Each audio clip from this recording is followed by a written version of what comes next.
Wilfred काफी देर तक Adam को देखता रहा और बदले में उसे भी उतनी ही धमकी भरी नजर से देखा गया।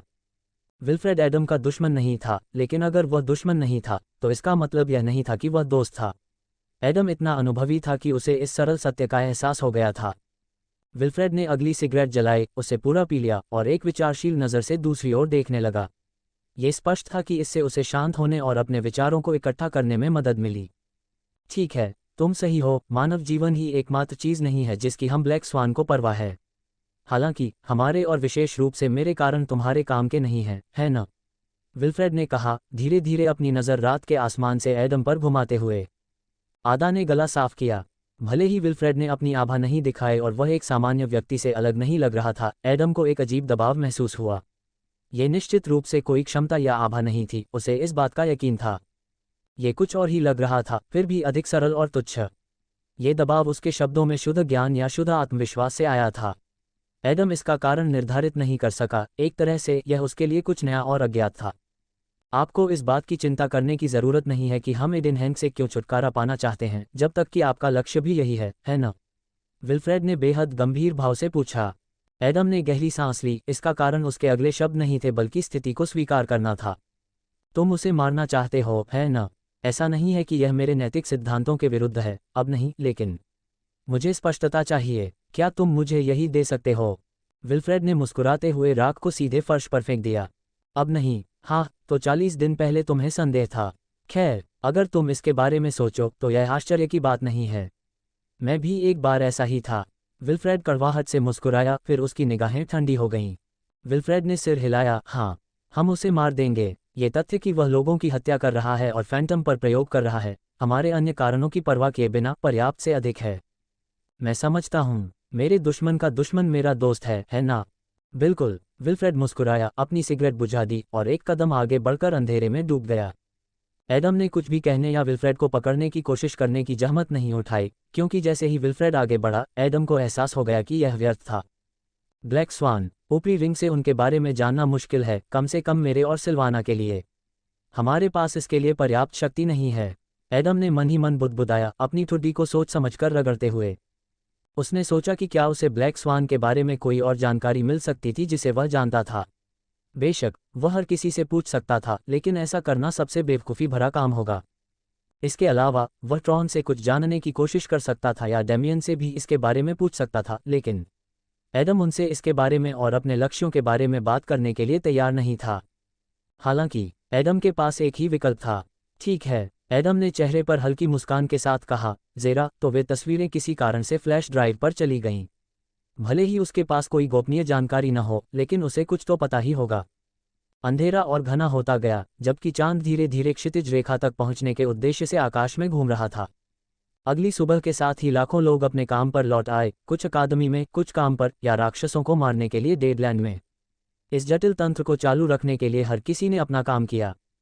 हालांकि लोग रोबोट नहीं थे, जो कि एक लाभ और एक नुकसान दोनों था। सामान्य दिनचर्या के काम या प्राणघातक युद्ध से उबरने के लिए उन्हें आराम की आवश्यकता थी और दोस्तों के साथ मौज मस्ती करने की भी। एडम कोई अपवाद नहीं था, हालांकि उसने मेले के दौरान अपने तनाव को कुछ हद तक दूर कर लिया था। फॉल हिल जेल एक लंबी और कठिन चुनौती थी, जो एक्लिप्स या स्टील नाइट के खिलाफ लड़ाई के बराबर थी। एक तरह से एडम भाग्यशाली व्यक्ति था, क्योंकि उसके पास पार्टी में आमंत्रित करने के लिए बहुत सारे लोग थे।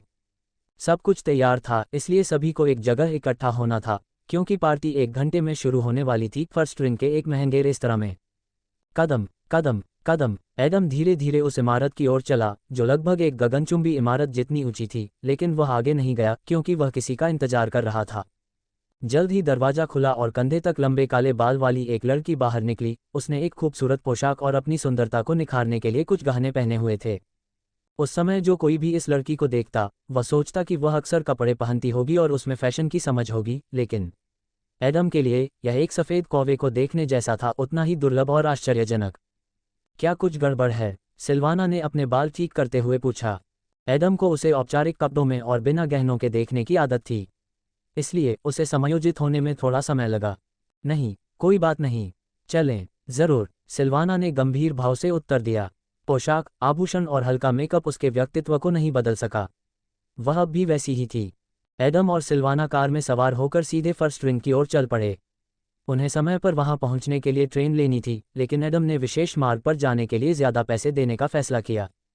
ओह, हम यहाँ थोड़ा जल्दी आ गए, सिल्वाना ने समय देखते हुए कहा। अच्छा, ऐसा लगता है कि किसी ने यही गलती की है, और किसी तरह मुझे बिल्कुल भी आश्चर्य नहीं हुआ। एडम ने लंबे हरे बालों वाली लड़की को देखते हुए मुस्कुराया।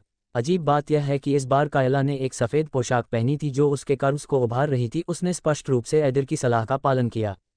एडम ने अपने कदम तेज कर दिए। अरे कायला, एडम ने चेहरे पर प्रसन्न मुस्कान के साथ अपना हाथ हिलाया। कायला ने पलटकर अपनी आंखें चौड़ी करते हुए कहा। एडम, ऐसा लग रहा था कि वह यहाँ अपेक्षा से कहीं अधिक समय से थी, और पहले व्यक्ति को देखकर खुश थी, ये जानते हुए कि इस बार किसी ने उसे अकेला नहीं छोड़ा था और वह उन लोगों के साथ पार्टी का आनंद ले सकती थी जो उसके दोस्त बन सकते थे। ओह, तो असल जिंदगी में वह ऐसी ही है, सिल्वाना ने खुद से कहा। तुरंत उसे एहसास हुआ कि कायला किस तरह की इंसान है। यह उससे बहुत अलग है जो मैंने उसकी प्रोफाइल में देखा था। कम से कम जो जानकारी मुझे मिली है उसके हिसाब से तो यही है। सिल्वाना ने बहुत देर तक कायला को देखा, मानो कुछ देखने की कोशिश कर रही हो।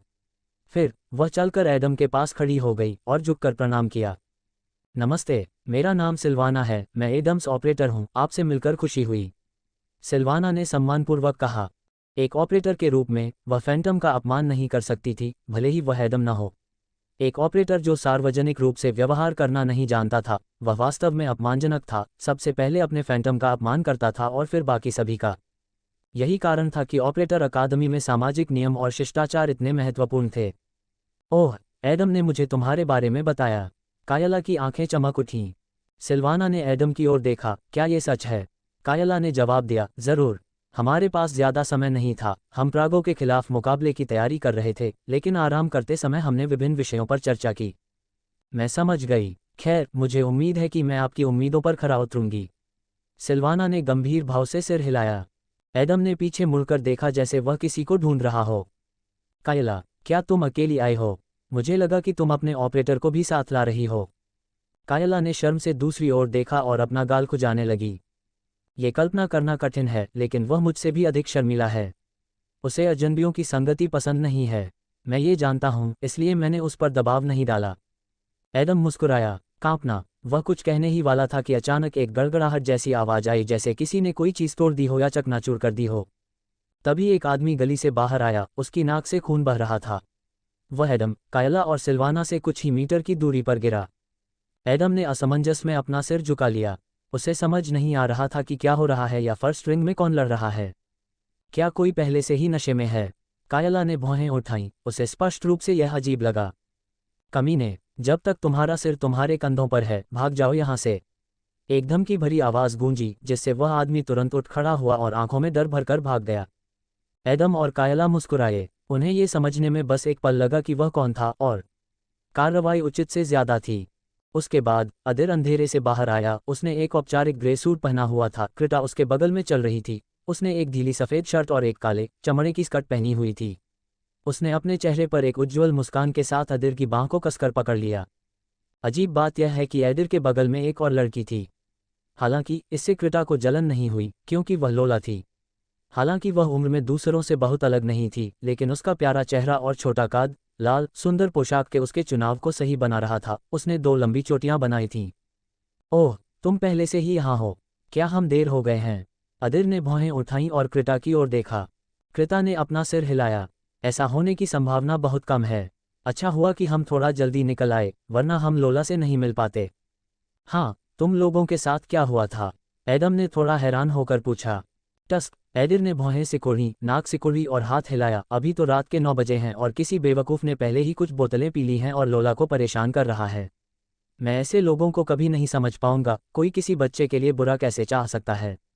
मैं बच्ची नहीं हूँ, मैं एक वयस्क महिला हूँ, लोला ने तुरंत ही फूले हुए गालों और क्रोधी चेहरे के साथ कहा।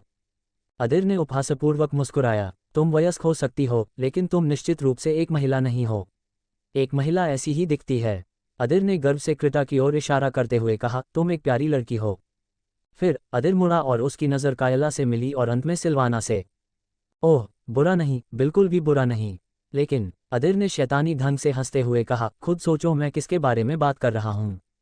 वे रेस्तरां में प्रवेश करते समय कुछ बातें बोले, लेकिन उन्हें ध्यान नहीं आया कि समय बीत चुका है और अन्य लोग पहले ही आ चुके थे। दोस्तों, कोडी तेजी से आगे की ओर भागा, उसके पीछे कैटरिन भी थी। वे एक जोड़े नहीं थे और कुछ दूरी पर चल रहे थे, लेकिन ऐसा लग रहा था कि कैटरीन खुद से लड़ रही थी कि दूरी कम न हो जाए। कुछ ही दूरी पर ज़ेरा और जेना थीं। विचित्र रूप से वे किसी बात पर ऐसे बात कर रही थीं जैसे कि वे सबसे अच्छी सहेलियां हों। हालांकि समय समय पर वे भौहें सिकोड़ लेती थीं और ऐसा लग रहा था जैसे उनके बीच एक भयानक बिजली चमक रही हो। जाहिर है कि उन्होंने एडम के साथ संबंधों पर आधारित अपनी सभी समस्याओं को सुलझाया नहीं था। नल। अचानक किसी ने एडम के कंधे पर हाथ रखा। उसने पीछे मुड़कर सोचा कि यह सिल्वाना है, लेकिन उसने देखा कि वह कोई और था। नाराता, तुम कब आ गए? एडम आश्चर्य से बोला। हे, तुम्हें लड़कियों की तरफ कम देखना चाहिए, शायद तुमने मुझ पर ध्यान दिया होता। नाराता ने अपने काले बालों के घुंघराले सिरों को अपनी जीवंत आंखों के सामने लहराते हुए खिलखिलाकर हंसी। आज उसने कुछ दिन पहले की मीटिंग के मुकाबले ज्यादा ढीली और ज्यादा खुली पोशाक पहनी हुई थी। वह अपने नए जीवन के हिसाब से ढल रही थी और हर दिन बेहतर होती जा रही थी। वास्तव में एडम ने नाराटा को शायद इसलिए नहीं देखा होगा क्योंकि उसकी आभा बहुत कमज़ोर थी।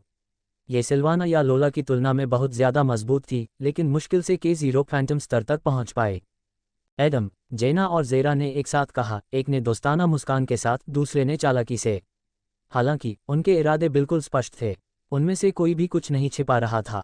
अरे, भले ही हमने आखिरी बार एक दूसरे को 10 दिन से भी कम समय पहले देखा था, लेकिन मुझे ऐसा लगता है जैसे ये हमेशा के लिए हो गया है। एडम ने थोड़ी असहजता के साथ अपने सिर के पीछे खुजलाया। जेना ने सिर हिलाया। हम सभी तुम्हारे बारे में चिंतित थे। अच्छा हुआ कि तुमने बाहर निकलने का रास्ता खोज लिया। तुम 3 दिन में ही बाहर निकल आए, और यह पहले से ही बहुत लंबा समय लगता है। मैं कल्पना भी नहीं कर सकता कि 6 महीने में क्या होता। अचानक कोने से एक नाराज महिला की आवाज़ आई। मैं ये क्यों पहन रही हूँ? हम एक रेस्तरां में जा रहे हैं, किसी भूमिगत बार में नहीं। आपको कुछ स्थानों के लिए उपयुक्त कपड़े चुनने होंगे। एक शांत आवाज़ ने उत्तर दिया, जो लंबे समय से इस बारे में अनंत झुंझलाहट सुनने की आदी हो चुकी थी। जल्द ही लुइस और अलेक्सिया वहां आ गए। स्वाभाविक रूप से लुइस ने शानदार कपड़े पहने हुए थे, एक प्राचीन राजा के महल में बटलर की तरह, जो अपनी रानी के किसी भी आदेश का पालन करने के लिए तैयार था। लेकिन रानी इस बात से नाखुश थी कि उन्हें असुविधाजनक रूप से छोटी पोशाक पहननी पड़ी। अरे, मैं तो एक भूत हूँ, मुझे इस तरह के कपड़े क्यों पहनने पड़ते हैं? उनके लिए। लुई ने एडम और अन्य लोगों की ओर इशारा करते हुए चालाकी से मुस्कुराया। ऐसा लग रहा था कि अलेक्सिया को भी अपनी स्थिति में किसी भी अन्य व्यक्ति की तरह शर्मिंदा होना चाहिए था, लेकिन अलेक्सिया वही थी जो वह थी। मैं यहाँ खाने पीने आई हूँ। इस पोशाक का इससे क्या लेना देना है? अलेक्सिया ने खुलकर कहा। लुई ने कड़वी मुस्कान के साथ अपना सिर हिलाया। भले ही उसका धैर्य असीम था, लेकिन इसका मतलब यह नहीं था कि उसके पास अलेक्सिया से बहस करने की ताकत थी। एडम ने पीछे मुड़कर देखा कि क्या कोई और भी आया है। उसने अपनी भौं को थोड़ा ऊपर उठाया जैसे कि ऐसा ही हो, लेकिन वह समझ नहीं पाया कि वह कौन था। मुझे लगता है कि अब तक हमें अंदर पहुंच जाना चाहिए, सिल्वाना ने शांति से कहा। अब समय हो गया है।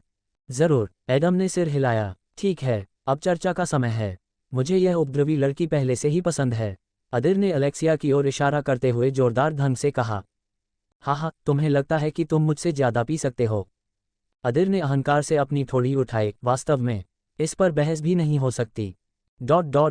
आधे घंटे बाद, जब 20 मिनट से भारी बारिश हो रही थी, 2 आकृतियां रेस्तरां के दरवाजे पर आईं। एक लंबी चोटी वाली लड़की उन दोनों के लिए छाता पकड़े हुए थी। खैर, लगता है हम काफी देर से आ रहे हैं, ट्रॉन ने शांत भाव से कहा। रिस्का ने सिर हिलाया। हाँ, ऐसा कभी कभी होता है ना? जरूर, मुझे पूरा विश्वास है कि सब ठीक हो जाएगा।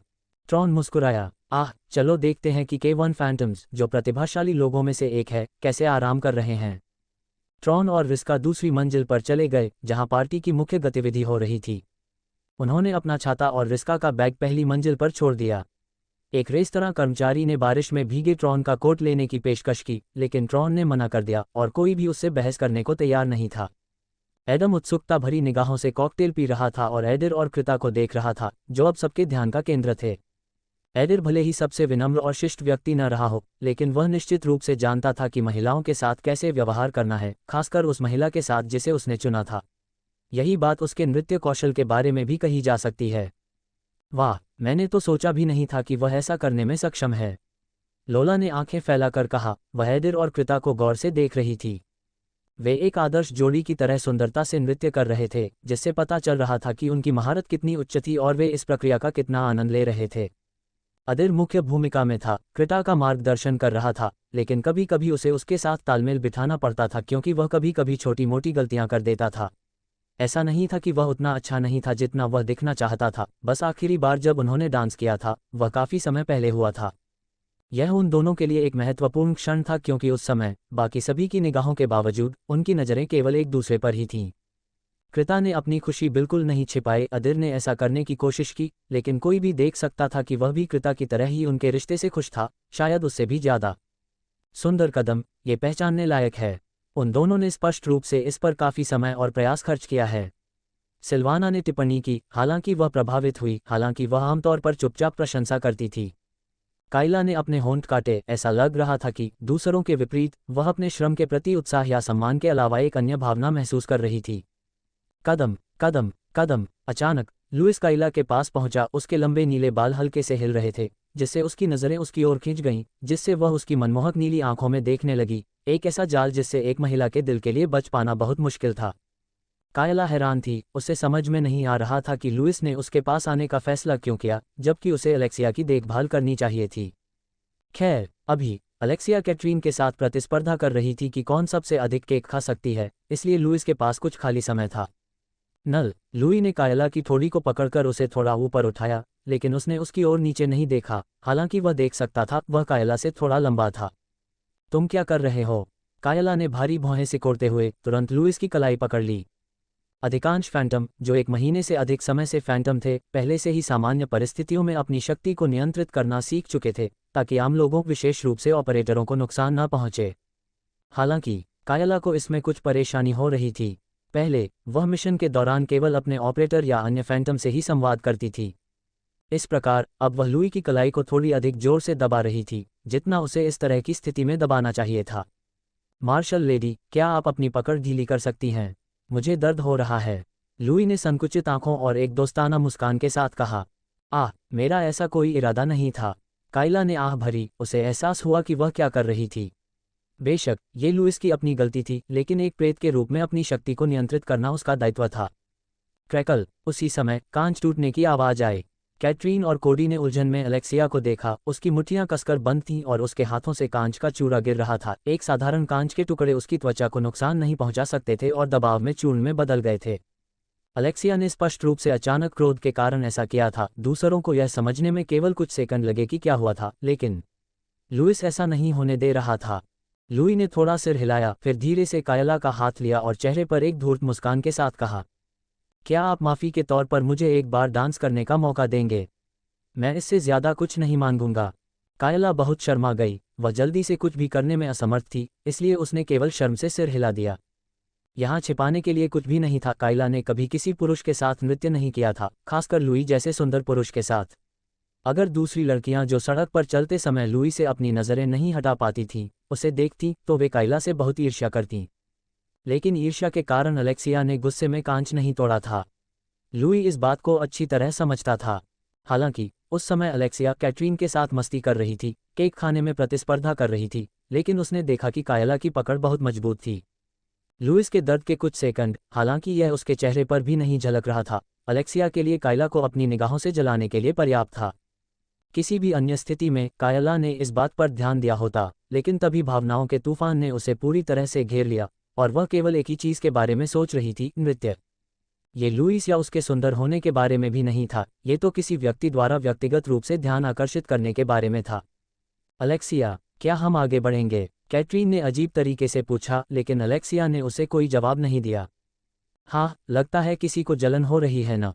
ज़ेरा ने व्यंग्यात्मक ढंग से मुस्कुराते हुए कहा, ये समझते हुए कि अलेक्सिया कहाँ देख रही थी। चिंता मत करो, मुझे यकीन है कि लुइस ने उसे थोड़ा आत्मविश्वास बढ़ाने का फैसला किया है। वह लोगों का अच्छा न्याय करने वाला है। क्रैकल। इससे पहले कि कोई कुछ समझ पाता, अलेक्सिया ने ज़ेरा की गर्दन पकड़ ली और अपनी 5 उंगलियों से उसे जोर से दबाते हुए उसकी त्वचा में गड़ने लगी। क्या तुम ये कहने की हिम्मत नहीं करोगे कि मैं उससे ईर्ष्या करती हूँ? लुइस मेरा ऑपरेटर है, मेरा प्रेमी नहीं। लेकिन अलेक्सिया ने ठंडे स्वर में कहा, अपनी पकड़ मजबूत करते हुए। उसकी निगाहें घातक ब्लेड की तरह तेज हो गईं। लुई मेरा है और मैं किसी को भी उसे चोट नहीं पहुंचाने दूंगी। मैं कसम खाती हूँ, अगर मैंने उसे दर्द में कराहते देखा होता तो मैं अब तक उसका चेहरा कुचल चुकी होती। मांस में अलेक्सिया ने धमकी भरे अंदाज में कहा। उस संक्षिप्त अवधि के लिए उसकी आभा और व्यक्तित्व पूरी तरह से बदल गया, ठीक वैसे ही जैसे जब उसने और एडम ने ग्रहण के दौरान नॉर्थ कीप से लड़ाई की थी।